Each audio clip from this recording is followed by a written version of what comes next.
ಬೆಲೆ ಏರಿಕೆ ಅನ್ನೋದು ದೈನಂದಿನ ಬದುಕಿನ ಭಾಗವೇ ಆಗಿ ಹೋಗಿದೆ. ದುಬಾರಿ ದುನಿಯಾ ಬಗ್ಗೆ ಅವ್ರ ಮೇಲೆ ಇವ್ರ ಮೇಲೆ ಅವರು ನಿತ್ಯವೂ ನಡೆಯುವಂತಹ ರಾಜಕೀಯದ ನಾಟಕ ರಂಗಾಯಿತು. ಎಲೆಕ್ಷನ್ಗೂ ಮುನ್ನ ಮತಕ್ಕಾಗಿ ತೈಲ ದರದ ಬಗ್ಗೆ ದೊಡ್ಡ ಮಾತನಾಡಿದ್ದಂತಹ ರಾಜ್ಯ ಸರ್ಕಾರ ಈಗ ಕಲೆಕ್ಷನ್ಗಿಳಿದು ಬಿಟ್ಟಿದೆ. ಇದೇ ವಿಚಾರ ಬಿಜೆಪಿಗೆ ಪ್ರತಿಭಟನೆಯ ಅಸ್ತ್ರವಾಗಿದೆ.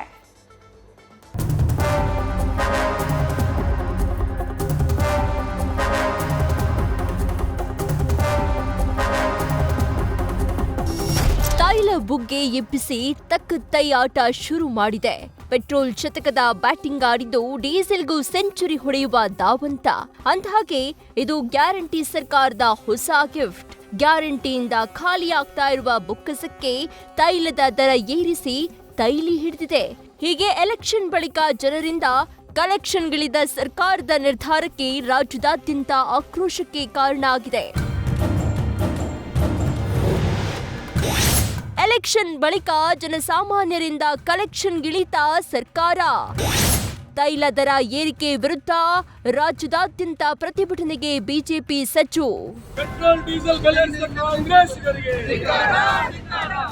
ದರ ಏರಿಕೆ ಅನ್ನೋದು ಈ ಕಾಲಘಟ್ಟದಲ್ಲಿ ಸರ್ವೇ ಸಾಮಾನ್ಯ ಆಗಿದೆ. ಪೆಟ್ರೋಲ್ ಡೀಸೆಲ್ ದರ ಏರಿಕೆ ಇಡೀ ವ್ಯವಸ್ಥೆ ತುಟ್ಟಿ ಬತ್ತಿ ಹೊರಲು ಸಜ್ಜಾಗುವ ಕಾಲ. ದಿನಬಳಕೆ ವಸ್ತುಗಳು ಗಗನಕ್ಕೆ ಚಿಮ್ಮಲಿವೆ. ಈಗ ರಾಜ್ಯ ಸರ್ಕಾರದ ವಿರುದ್ಧ ಬಿಜೆಪಿ ಹೋರಾಟಕ್ಕೆ ಮುಂದಾಗಿದೆ. ವಿಪಕ್ಷ ನಾಯಕ ಅಶೋಕ್ ಬೆಲೆ ಏರಿಕೆಯನ್ನೇ ಮುಂದಿಟ್ಟು ಪ್ರಚಾರ ನಡೆಸಿದ್ದ ಕಾಂಗ್ರೆಸ್ನ ನಾಟಕಗಳನ್ನ ತೆರೆ ಮೇಲೆ ಬಿತ್ತರಿಸಿದ್ದಾರೆ. ಸಿಟಿ ರವಿಯನ್ನೂ ಸಹ ಈ ಬೆಳವಣಿಗೆ ಕೆರಳಿಸಿದೆ. ಇದರ ವಿರುದ್ಧವಾದಂತಹ ಹೋರಾಟವನ್ನ ಇಡೀ ರಾಜ್ಯಾದ್ಯಂತ ನಾಳೆ ಪ್ರತಿಭಟನೆಯನ್ನ ಮಾಡ್ತಾ ಇದ್ದೀರಿ. ಇಡೀ ರಾಜ್ಯಾದ್ಯಂತ ಮೂಲೆಗಳಲ್ಲಿ ಪ್ರತಿಭಟನೆ ಆಗ್ತೈತೆ. ಬೆಂಗಳೂರಲ್ಲೂ ಕೂಡ ನಾನು ಮತ್ತು ವಿಜಯೇಂದ್ರ ಅವರು ನೇತೃತ್ವದಲ್ಲಿ 11:00 ನಾಳೆ ಅಲ್ಲಿ ಫ್ರೀಡಂ ಪಾರ್ಕ್ ಹತ್ರ ನಮ್ಮ ಪ್ರತಿಭಟನೆಯನ್ನು ಮಾಡ್ತೀರಿ. ಈಗಾಗಲೇ ಕಷ್ಟದಲ್ಲಿರುವಂಥ ಜನಸಾಮಾನ್ಯರಿಗೆ ಬೆಲೆ ಏರಿಕೆ ಬರೆಯನ್ನು ಈ ಸರ್ಕಾರ ಹಾಕಿದೆ. ಇದು ಜನವಿರೋಧಿ ಸರ್ಕಾರ ಅನ್ನೋದಕ್ಕೆ ಇನ್ಯಾವ ಸರ್ಟಿಫಿಕೇಟ್ನ ಅವಶ್ಯಕತೆ ಇಲ್ಲ. ಕೇಂದ್ರ ಸಚಿವ ಕುಮಾರಸ್ವಾಮಿ ಸಹ ಸರ್ಕಾರದ ವಿರುದ್ಧ ಚಾಟಿ ಬೀಸಿದ್ದಾರೆ. ರಾಜ್ಯ ಸರ್ಕಾರ ದಿವಾಳಿಯಾಗಿದೆ ಅಂತ ಜೋಶಿ ಕಿಡಿಕಾರಿದ್ರೆ ಸಂಸದ ಶೆಟ್ಟರ್ ಇದು ಗ್ಯಾರಂಟಿ ಪ್ರಭಾವ ಎಂದ್ರು.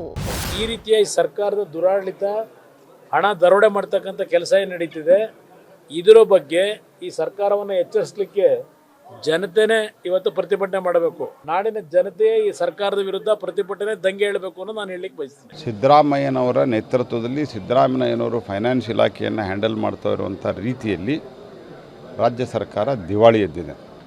ಅದರ ಪರಿಣಾಮವಾಗಿ ಇವತ್ತು ರಾಜ್ಯದ ಜನರ ಮೇಲೆ ಬರೆ ಹಾಕಿದ್ದಾರೆ. ಸರ್ಕಾರದ ಖಜಾನೆ ಖಾಲಿಯಾಗಿದ್ದರಿಂದ ಮತ್ತೆ ಜನರ ಮೇಲೆ ಈ ಕಡೆ ಗ್ಯಾರಂಟಿ ಯೋಜನೆ ಮುಖಾಂತರ ಏನೋ ನಾವು ಲಾಭ ಮಾಡಿಕೊಡ್ತೀವಿ ಜನರಿಗೆ ಅನ್ನುವಂಥದ್ದು ಫ್ರೀಯಾಗಿ ಕೊಡ್ತೀವಿ ಅಂತ ಒಂದು ಕಡೆ, ಮತ್ತು ಅದೇ ರೀತಿ ಮತ್ತೊಂದು ಕಡೆಯಿಂದ ಈ ರೀತಿ ಡೀಸೆಲ್ ಪೆಟ್ರೋಲ್ ಬೆಲೆ ಏರಿಕೆ ಮಾಡುವ ಮುಖಾಂತರ ಇವತ್ತು ಜನಸಾಮಾನ್ಯರ ಕಿಸೆಗೆ ಕೈ ಹಾಕುವಂಥ ಕೆಲಸ ಮತ್ತು ಅವ್ರ ಮೇಲೆ ಬರ್ಡನ್ ಹಾಕುವಂಥ ಕೆಲಸ ಇವತ್ತು ರಾಜ್ಯ ಸರ್ಕಾರ ಮಾಡ್ತಾ ಇದೆ. ಇನ್ನು ಬಿಜೆಪಿ ಜೆಡಿಎಸ್ನ ಜಂಟಿ ದಾಳಿಗೆ ಸಿಎಂ ಸಿದ್ದರಾಮಯ್ಯ ತಿರುಗೇಟು ನೀಡಿದ್ದಾರೆ. ರಾಜ್ಯ ಸರ್ಕಾರವು ಪೆಟ್ರೋಲ್ ಮೇಲಿನ ಮೌಲ್ಯವರ್ಧಿತ ತೆರಿಗೆ ಏರಿಕೆ ಮಾಡಿದೆ. ಆದರೆ ತೈಲೋತ್ಪನ್ನಗಳ ಮೇಲೆ ವಿಧಿಸಿರುವ ತೆರಿಗೆಯು ದಕ್ಷಿಣ ಭಾರತದ ರಾಜ್ಯಗಳಿಗಿಂತ ಕಡಿಮೆ ಇದೆ. ನಮ್ಮ ರಾಜ್ಯದ ಆರ್ಥಿಕತೆಯ ಗಾತ್ರಕ್ಕೆ ಹೋಲುವ ಮಹಾರಾಷ್ಟ್ರ ರಾಜ್ಯಕ್ಕಿಂತಲೂ ನಮ್ಮಲ್ಲೇ ತೆರಿಗೆ ಕಡಿಮೆ ಇದೆ. ಮೌಲ್ಯವರ್ಧಿತ ತೆರಿಗೆ ಹೆಚ್ಚಳದ ಹೊರತಾಗಿಯೂ ರಾಜ್ಯದಲ್ಲಿ ಪೆಟ್ರೋಲ್ ಡೀಸೆಲ್ ಬೆಲೆ ಗುಜರಾತ್ ಹಾಗೂ ಮಧ್ಯಪ್ರದೇಶಗಳಿಗಿಂತ ಕಡಿಮೆ ಇದೆ. ನರೇಂದ್ರ ಮೋದಿಯವರ ಸರ್ಕಾರ ಜನಹಿತ ದೃಷ್ಟಿಯಿಂದ ಈ ತೆರಿಗೆಯನ್ನು ಇಳಿಕೆ ಮಾಡಬೇಕು ಎಂದು ಒತ್ತಾಯಿಸುತ್ತೇನೆ. ಇನ್ನು ಸ್ಕೂಟರ್ ಹೊತ್ತೊಯ್ಯುವ ಡಿಕೆಶಿ ಸಿದ್ದು ಫೋಟೋ ಶೇರ್ ಮಾಡಿ ಬಿಜೆಪಿ ವ್ಯಂಗ್ಯವಾಡಿದೆ. ಅಲ್ಲದೆ ರಾಜ್ಯದ ಹಲವೆಡೆ ಬಿಜೆಪಿ ಪ್ರತಿಭಟನೆ ನಡೆಸಿದೆ. News first bureau. News first ನಿರ್ಭೀತಿಯಿಂದ ನಿಮ್ಮ ಪರವಾಗಿ.